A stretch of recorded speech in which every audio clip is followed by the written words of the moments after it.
Muy bien, mis hermanos, vamos a predisponernos. Ya tenemos el tiempo con la palabra de Dios. Los niños nos van a acompañar hoy en el auditorio.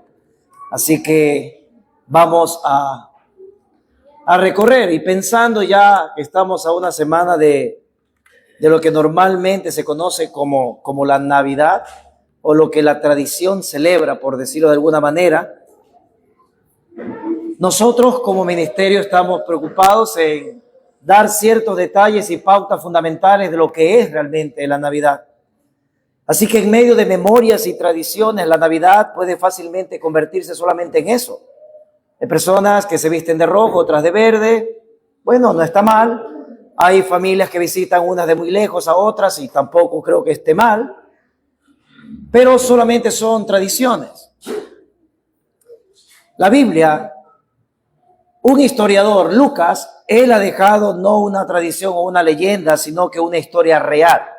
Y a diferencia de buscar historias que dejan recuerdos o memorias, Lucas nos habla de un Jesús que es llamado en todo su evangelio como el Hijo del Hombre.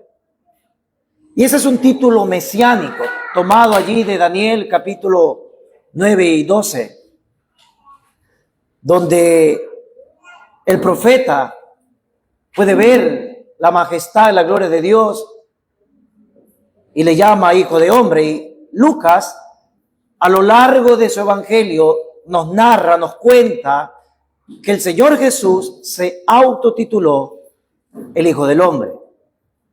Y la implicación también directa, beneficiosa para cada uno de nosotros, es que Él, al ser hombre, al ser Dios perfecto y hombre perfecto, puede satisfacer la justicia del Padre para limpiarnos de maldad y llevarnos al Padre. Pero ¿eso dónde inicia? Eso inicia primero en la encarnación del Hijo de Dios, de la segunda persona, la bendita Trinidad.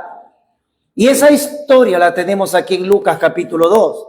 Usted puede ver allí, porque la historia del nacimiento de Jesús es una historia de cómo un niño real, común, nació en un mundo como el nuestro.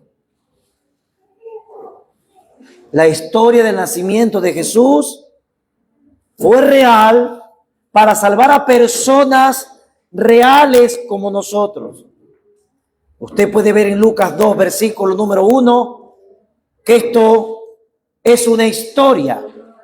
Aconteció en aquellos días que se promulgó un edicto de parte de Augusto César, que todo el mundo fuese empadronado. Lucas aquí está registrando el nacimiento de Jesús para mostrarnos que Jesús es parte real de la historia humana. Dice el texto que fue durante el reinado de Augusto César. Él fue emperador de Roma en el año 29 antes de Cristo, al 14 después de Cristo. Y a pesar que Augusto era visto para muchos como un salvador, este emperador tenía esa característica. La gente lo tenía, oh, eres un salvador, porque había llegado paz al imperio romano. Lucas, en cambio, se encarga de contraponer eso y decir, mira, los hombres tienen a Augusto César, el emperador, como el Salvador, pero yo le voy a mostrar, dice Lucas, al verdadero Salvador en estas líneas, al príncipe de paz, que nació en una esquina muy, muy pequeñita allí de todo ese gran imperio. Versículo número 2, este primer censo se hizo siendo Cirenio gobernador de Siria, e iban todos para ser empadronados, cada uno a su ciudad. Es importante que sepamos que Jesús nació durante este primer censo administrado por Quirino. Ya lo vimos, un censo ordenado por Augusto César en el año 8 antes de Cristo. Pero que recién, atentos a esto, en Palestina llegó a estar o a darse entre los años 6 y 4 antes de Cristo. ¿Por qué son importantes estos datos? Bueno, es una razón clave, porque para muchos de nosotros hemos pensado ¿sí? Que Jesús nació en el año que conocemos como 0, y no es cierto. Nació en el año 4 antes de él, por los registros bíblicos. Uno pensaría eso, que fue en el año 0, pero nos basamos a este historiador Lucas fidedigno, que fue en el año 4 antes de Cristo, entre el 6 y el 4, dicen los historiadores. Y quiero hacerles notar, hermanos, allí a la luz de la Escritura, que él nació en un lugar correcto y en una familia correcta. Versículo número 4. Ahí vemos a la familia. Y José subió de Galilea, de la ciudad de Nazaret, a Judea, la ciudad de David, que también se llama Belén. Casa de pan en el hebreo. Casa de pan se llama Belén. Por cuanto era de la casa y familia de David. 5. Para ser empadronado con María, su mujer, desposada con él, la cual estaba encinta. Solo quiero que noten algo. Jesús nació en una familia como la nuestra, con dificultades. Observa la dificultad de un esposo llevando a su esposa embarazada a poder empadronarse a través de este censo, pero con dificultades. Un viaje así, en aquellos días, incluso en nuestros días, no sería tan agradable para una mujer embarazada, como en el caso de esta jovencita. Así que Jesús nace en una familia que tiene dificultades reales, como nosotros tenemos dificultades reales. María estaba por dar a luz, y yo creo que debió haberse pasado por la cabeza, oye, justo ahora el censo, cuando estoy a punto de dar a luz, es decir, como que las cosas no están saliendo nada bien. El viaje era de más de 70 millas. Y esas 70 millas tomó varios días. Sin mencionar, como ustedes pueden ver allí, el tiempo que ellos pasaron en Belén. Ahora, note que el asunto se pone peor todavía, versículo número 6. Y aconteció que estando ellos, se cumplieron los días de su alumbramiento. Estaba en Belén, ¿cierto? Versículo 7. Y dio a luz a su hijo primogénito y lo envolvió en pañales y lo acostó en un pesebre porque no había lugar para ellos en el mesón. El asunto se complica. El asunto se complica plenamente. Y si uno piensa que son los pañales de nuestros días, o esos pañales bien blanquitos, que a muchos de nosotros quizás, de tela en su momento, y hay que entender que estos pañales, los ricos tenían lino fino, pero los pobres tenían la única ropa que encontraban, sea limpia o sea sucia. Y la costumbre era de envolver a los niños, de envolverlos, apretándoles el cuerpo para que los niños no tuvieran sobresalto. Creo que todavía algunos lugares de mi país se acostumbra a aquello y muy bueno, pero lo esencial de aquí es que el asunto no está bien. Parece terrible de la forma, escuche bien, porque María, en vez de tener privacidad, en vez de tener paz para este alumbramiento, ¿qué tiene María alrededor? Tiene una ciudad que la gente está como loca, así como en nuestros días. Gente que va de aquí para allá con hoteles ocupados, lugares ocupados, porque están preocupadas por el censo. Está rodeada ella de multitudes ruidosas. En vez de estar, ¿cómo sería un alumbramiento? Normal. O como quizá algunas hermanas lo han vivido aquí. Bueno, todo programado en el hogar, ¿cierto? Ya teniendo todo listo quizás. Todo bien cómodo, todo bien preparado. Pero mira el versículo 7, eso no fue lo que tuvo el Salvador. El Salvador tuvo en un lugar que era acondicionado para animales. Eso es un pesebre. Eso es un convertizo para animales. Y ellos, en vez de apoyarse como en el alumbramiento normal de una familia real, ¿qué sucede en un alumbramiento? Viene papá, viene mamá, vienen las cuñadas, el primo, y viene a veces esta familia que no conocemos a conocer el niño. Bueno, pero el punto es que así fue lo que vivió esta familia. No, vemos que ellos están lejos de su familia, no tienen apoyo, no tienen ayuda, están en un lugar para animales, están a merced de extranjeros porque ellos no son de allí. Las cosas no están saliendo como uno pensaría o como la mayoría quisiera que parezca. Así que estos decretos de estos gobernantes, al menos en la lectura rápida, parecería que todo está haciendo salir mal para el alumbramiento y el nacimiento del Mesías. Pero yo puedo decir a la luz de la Biblia que esto pasó como tenía que pasar. Y les voy a decir por qué. María tenía que estar embarazada siendo virgen, como dice el versículo número 15. Observe, ahí está el detalle, ahí lo encontramos, el versículo 5, Dice, ser empadronada con María, su mujer, desposada con él, la cual estaba encinta.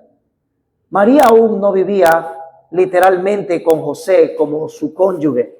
Estaba desposada con él en ese contrato de un año donde cada cual vivía por su lado, pero ella estaba encinta.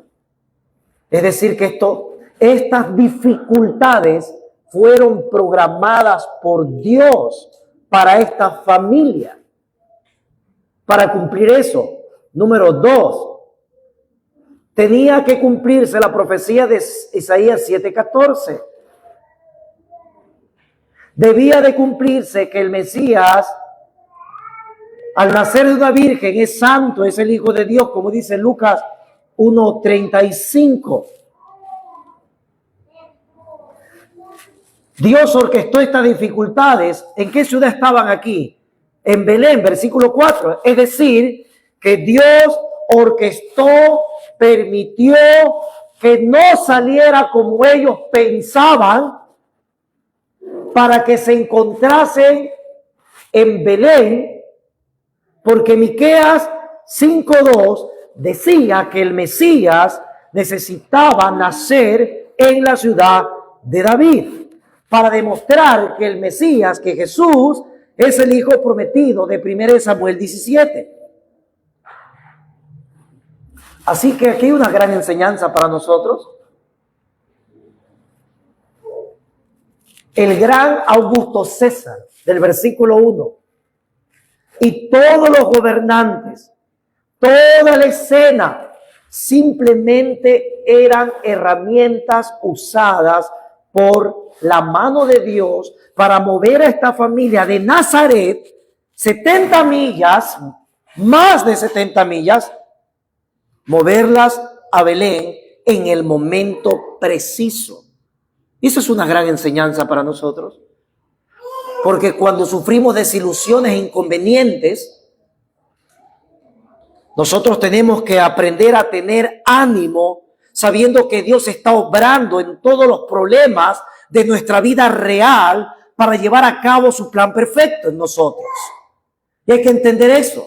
Le ocurrió al Salvador del mundo, donde Dios orquesta eso. Así que nosotros no estamos exentos de esa realidad. No todo nos va a salir bien, escuchen, en esta vida. Pero la esperanza es que todo está orquestado correctamente por Dios. Dice la Biblia en Romanos 8:28 que todas las cosas se ayudan a bien a aquellos que han sido llamados por el Señor desde antes de la fundación del mundo para que sean su pueblo. Así que eso observamos acá. Debemos tener ánimo al recordar que Jesús ha estado ahí también en esa misma circunstancia. Si yo puedo definir todos estos versículos del 1 al 7, ¿cómo lo podemos definir? Aquí solamente hay desventajas, aquí solamente hay pobreza, aquí solamente hay dificultades, aquí solamente hay opresión. Y tenía que ser así, le dice la Biblia en Filipenses capítulo 2 del 6 al 7, porque Dios tuvo que dejar su gloria para hacerse un hombre humilde. Dice la Biblia que Dios se humilló hasta lo más bajo de lo más bajo para ser levantado, para que atraiga a los pecadores hacia Él. Dice 2 Corintios 8:9, porque ya conocéis la gracia de nuestro Señor Jesucristo, que por amor a vosotros se hizo pobre siendo rico, para que vosotros con su pobreza fueseis enriquecidos. Cuando Dios vino a salvar, tuvo que entrar a este mundo, y Él entró de la misma forma que entró en el pasado al tabernáculo, allá en el desierto con los israelitas. Y el Señor entró allá en el Antiguo Testamento, entró allá en los primeros siglos de nuestra era, o el año 4 antes de Cristo, y dice la Biblia que Él volverá a entrar otra vez a este mundo. Él volverá a entrar a este mundo en el futuro, escúcheme, cuando viva, cuando venga por los redimidos sobre los cielos y entregarnos cielos nuevos y tierra nueva, como dice Apocalipsis.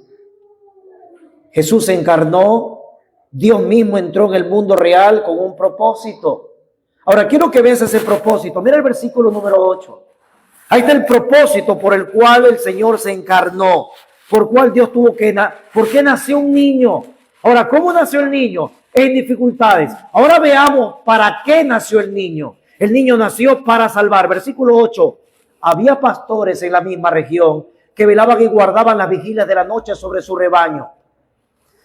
Y he aquí se les presentó un ángel del Señor, y la gloria del Señor los rodeó de resplandor, y tuvieron gran temor. Observe allí. Dios escogió anunciar el nacimiento de Jesús a pastores primero. Eso nos va a ayudar a entender tres cosas. ¿Por qué tomó a pastores? ¿Sabes que los pastores eran las personas más iletradas de ese tiempo?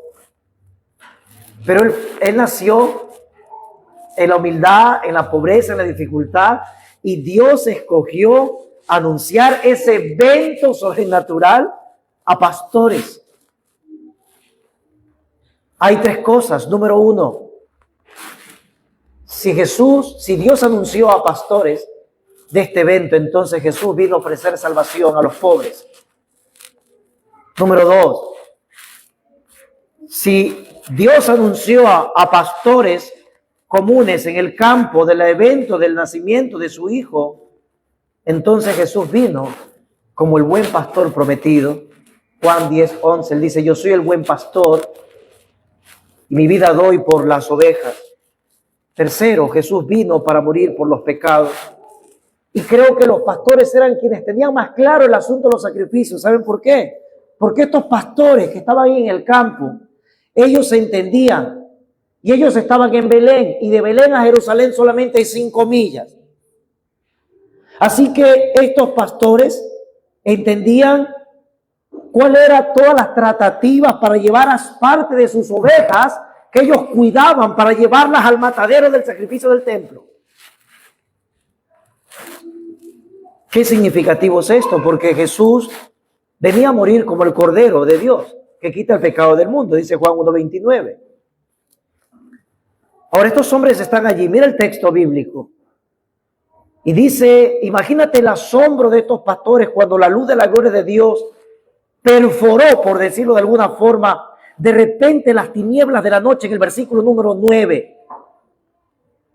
Qué privilegio para estos hombres. Pocos han visto la gloria de la presencia de Dios. Ya en el Antiguo Testamento, eso en el tabernáculo fue real, la gloria de Dios. Luego en el templo, en Primera de Reyes 8, también estuvo allí. Pero habían pasado cerca de 600 años donde Dios no había mostrado su gloria a Israel. Incluso dice Ezequiel 11 que la gloria de Dios se había apartado del templo. Y estos pastores comunes tenían el privilegio de ver la presencia gloriosa de Dios. ¿Qué escena está aquí? Hombres comunes viendo como ese destello precioso de luz, inimaginable, estaba delante de ellos. ¿Sabes que este es el mismo objetivo por lo cual Jesús nació? Esto es lo mismo. Jesús nació para que los pecadores puedan entrar en la presencia de Dios. Jesús nació para que los pecadores puedan ver la gloria de Dios.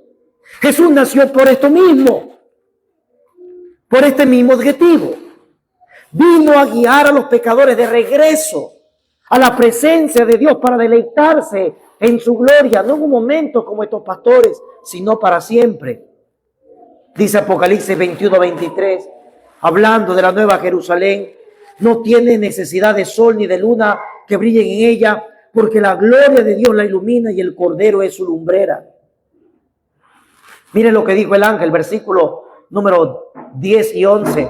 Porque el ángel les dijo, no temáis, porque he aquí os doy nueva de gran gozo que será para todo el pueblo.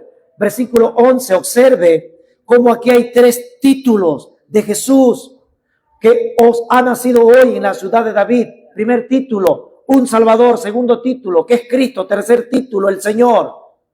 Observe, 3 títulos para Jesús. Está en el versículo número 11. Jesús es Salvador. ¿De qué? De nuestros pecados, dice Mateo 1:21. Eso significa entonces que Jesús nació para morir. El niño nació para morir. ¿Para morir cómo? Isaías 53, como un cordero sin mancha. El pecado, aprendamos esto. Por eso es necesario y fundamental en la fe cristiana el sacrificio de Cristo. Porque el pecado no puede perdonarse si no hay derramamiento de sangre. Porque en la sangre está la vida de los hombres. Así que el pecado no puede expiarse sin la sangre de un sacrificio inmaculado. Y Dios puso ejemplo a los israelitas de llevar animales sin manchas al matadero constantemente en el tabernáculo y en el templo. Por eso Jesús nació para morir como un cordero, porque Él es inmaculado, perfecto, santo, puro, maravilloso, sin tacha, sin mancha. Por eso es un Salvador. Por eso el ángel dice, hoy les ha nacido un Salvador. Comprendan que es elemental para que salves tu vida, reconocer que Jesús es el Cordero de Dios que quita el pecado del mundo, que lo elimina completamente, que lo anula en todos aquellos que creen y le entregan la vida a Jesús. Segundo título, Jesús es el Cristo, dice el texto. Él es el Cristo, el Mesías esperado por Israel, el que fue ungido por Dios, como dice Daniel 9, 25, 26. Y esto que Él sea el Cristo, como dice el ángel, significa que no solamente es un Salvador, sino que Él es un Rey, así como lo presenta Mateo. El Rey del reino de los cielos es Jesús. Todo esto es Navidad. Esto debe estar inundando nuestra mente para estas fechas. No debemos estar pensando tanto en tradiciones, en otras cosas. Podamos vivirla con cordura, perfecto. No hay problema en aquello, hermanos. No queremos sonar a dogmáticos o legalistas, pero esta es la esencia. Esta es la esencia. Aquí está un acontecimiento real que Lucas nos está mostrando. Él es el Cristo. Entonces, Él es Salvador, Él es Rey. Tercer título, Él es Señor, dice la Biblia. Observe, Él es Señor. Este título solamente puede ser aplicado a Yahweh mismo, allá en el Antiguo Testamento. De hecho, no hay Salvador aparte del Señor. Y en el Antiguo Testamento, Yahvé prometió pastorear personalmente a su pueblo en Ezequiel 34:15. Es decir, que cuando decimos que Cristo es Salvador, que Jesús es el Cristo, que Jesús es el Señor, estamos diciendo entonces que tiene la misma naturaleza del Yahvé del Antiguo Testamento. Y se cumplió en Él todo lo que dijo Yahvé, el Padre, porque es de la misma esencia. El Padre y yo uno somos, dijo Jesús. Así que este título es tan elemental, porque el hecho de que Jesús sea el Señor significa que es nuestro Dios, y a nuestro Dios se lo obedece. De esto se trata la Navidad entonces. Dios mismo siendo el Mesías humano para salvar de nuestros pecados. Mire el versículo número 13, por favor. Y de repentinamente apareció, el 12. Esto servirá de señal, hallaréis al niño envuelto en pañales, acostado en un pesebre, lo mismo que está en el 7, observe. Ahora en el 13, observa la reacción. Y repentinamente apareció con el ángel una multitud de huestes celestiales que alababan a Dios y decían: Gloria a Dios en las alturas y en la tierra paz y buena voluntad para con los hombres. Déjeme decirle algo. Usted encuentra en el Antiguo Testamento otro acontecimiento como este. Esta es la primera vez en la Biblia donde encontramos que un ángel está acompañado de millones de ángeles. En el Antiguo Testamento habían venido ángeles, pero aquí vemos que junto al ángel que está hablando, versículo 13, hay una multitud. Esto es un evento irrepetible hasta la fecha. Irrepetible. Esto no había ocurrido. ¿Por qué tantos ángeles? Y creo que el mismo versículo nos dice por qué tantos ángeles. Ellos vinieron a hacer un coro. Se observa el versículo número 13. Es como que la voz de un solo ángel no alcanza para todo lo que Dios quiere demostrar con el nacimiento de su Hijo. Observe el versículo 13. Ellos alababan a Dios y decían, todos a la vez, qué estruendo tan maravilloso debió haber sido esto. Ellos estaban entonces exhibiendo la gloria y estaban ahí promulgando, proclamando, declarando, ¿qué cosa? Versículo número 14. Estaban promulgando que la gloria de Dios estaba trayendo paz, dice el texto, paz para los hombres, paz a la tierra. Eso es el nacimiento de Jesús, el nacimiento de un niño para morir. Esto tiene una enseñanza para nosotros incomparable. Gloria a Dios en las alturas y en la tierra paz. Sí, los hombres no pueden tener paz si Cristo no es el mediador.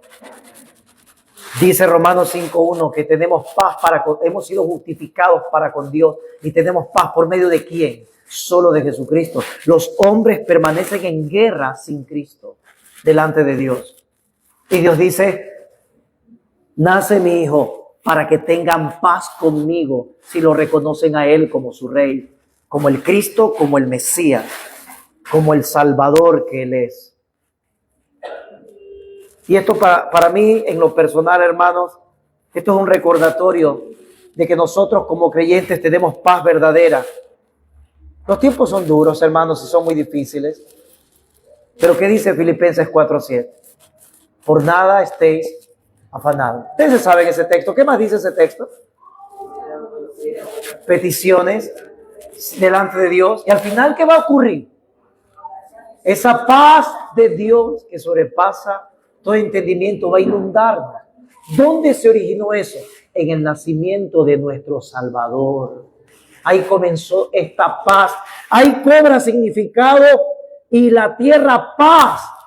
Ahora, observe lo exclusivo de Dios en su forma de decir las cosas por medio de millones de ángeles a estos pastores.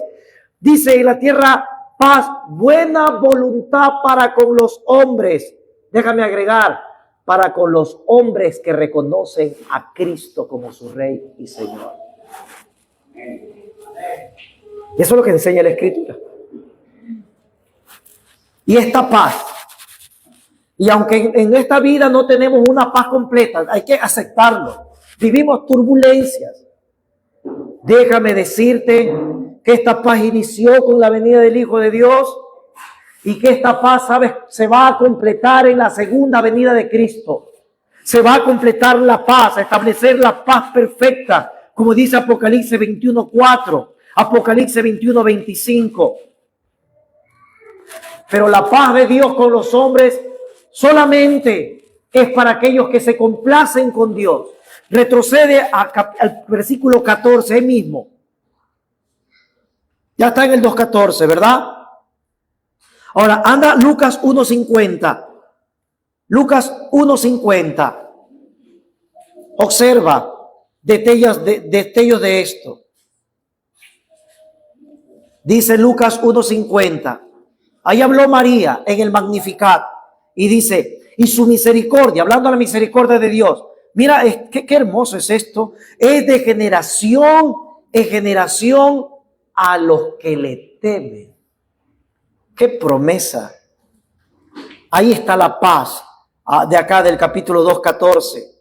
Es a los que le temen, a los que se complacen con Dios, a los que se complacen en Jesús, a los que viven para Él, a los que hacen de Jesús su primer pensamiento y su motivo de vivir en esta vida con turbulencias.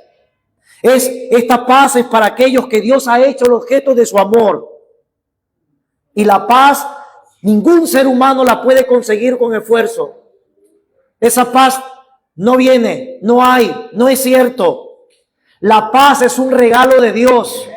La paz es un regalo de Dios que tú y yo no merecemos. Los que reciben esta paz no lo hacen por sus propios méritos, sino son aquellos que temen a Dios, como tú leíste ahorita. La paz es para aquellos que reciben el regalo gratuito de la salvación por la fe en Jesucristo, y eso es dado por Dios. ¿Para qué nació Jesús? Mira el versículo 15. Entonces, un niño nació en dificultades, un niño nació para morir. Ahora veamos la tercera parte, versículo 15. ¿Para qué nació este niño? Sucedió que cuando los ángeles se fueron de ellos al cielo, los pastores se dijeron unos a otros: pasemos pues hasta Belén y veamos esto que ha sucedido y que el Señor nos ha manifestado. Versículo número 16, obsérvelo allí. Vinieron pues apresuradamente y hallaron a María y a José y al niño acostado en el pesebre, y al verlo dieron a conocer lo que se les había dicho acerca del niño. 18. Y todos los que oyeron se maravillaron de lo que los pastores le decían. ¿Cómo respondieron estos pastores? Con fe. Ellos responden con fe. Ellos creen lo que dicen los ángeles de esa paz, de ese nacimiento del niño. Ellos se obedecen, se apresuran, van rápido. ¿A dónde? A ver a Jesús. Ellos actuaron con fe. Ellos fueron testigos verdaderos hacia otros. Dice el versículo número 17, que se convirtieron en los primeros evangelistas de Jesús. ¿Si observas? Dieron a conocer lo que se había dicho acerca del niño. Ellos fueron a conversar a todos los que pudieron. Y estos pastores se parecen tanto a aquellos que creen en Jesús, que obedecen a Jesús y que se apresuran a ir a Jesús. Jesús siempre tiene este mensaje para todo pecador: vengan a mí, todos los que estén trabajados y cargados, que yo los haré descansar. Estos fueron testigos verdaderos de la palabra y de la salvación verdadera de Dios. Pero mire también el corazón de María, versículo 19. Dice que María guardaba todas estas cosas, meditándolas en su corazón. Ese es otro aspecto de la fe cristiana. Meditar, atesorar lo que Dios ha manifestado.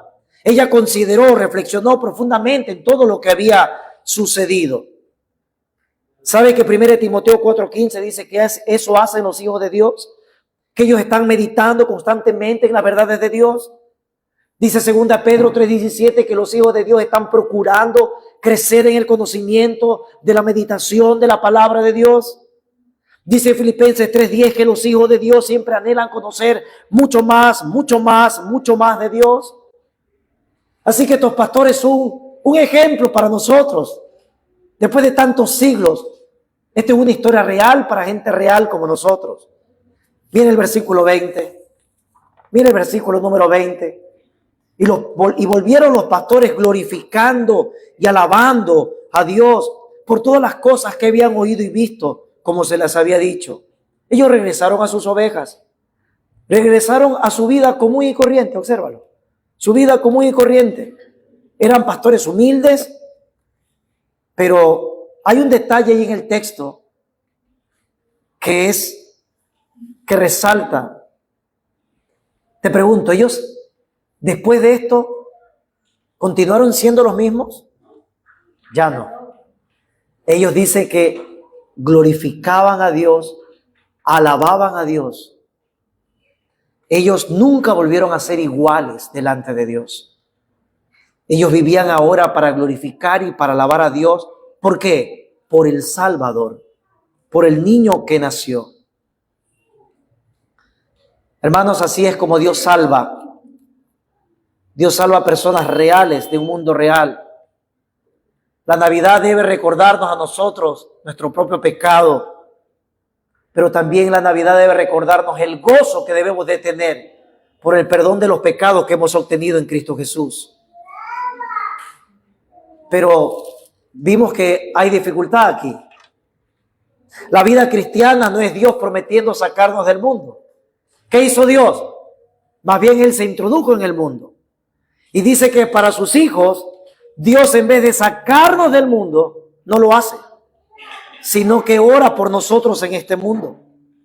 En vez Dios de sacarnos de la dificultad, si alguien tiene un pensamiento que venir a la iglesia es para simplemente que le vaya bien en la semana, se está equivocando. Del medio a la mitad. Dios no nos va a quitar las dificultades, sino que en medio de las dificultades, ¿sabe lo que Dios va a poner en nosotros? Gozo y paz para vivir esa dificultad con Jesucristo nuestro Señor. Esa es la diferencia. Este es el mensaje de Navidad. Jesús vino como un niño real a un mundo real para salvar a personas reales como nosotros. La Navidad expone solamente la pecaminosidad de la raza humana. La Navidad solamente debe alertarnos, prendernos la chispa de la necesidad que tenemos de nuestro Salvador. El nacimiento de Jesús revela el compromiso de Dios para salvar a pecadores que estaban contra Él.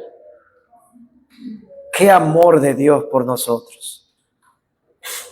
El nacimiento de Jesús nos deja claro que cuando Dios salva, no nos salva para librarnos de los problemas de la vida, sino que Él entra a nosotros a darnos paz, a darnos gozo a través de cualquier dificultad. Hermanos, esto es Navidad. Con tantas tradiciones podemos olvidarnos del verdadero objetivo de la Navidad. Padre, gracias por tu palabra en esta mañana. La hemos recorrido ahí rápidamente, Señor, tomando ciertas observaciones claras del texto. Y definitivamente, qué bueno es para nosotros saber que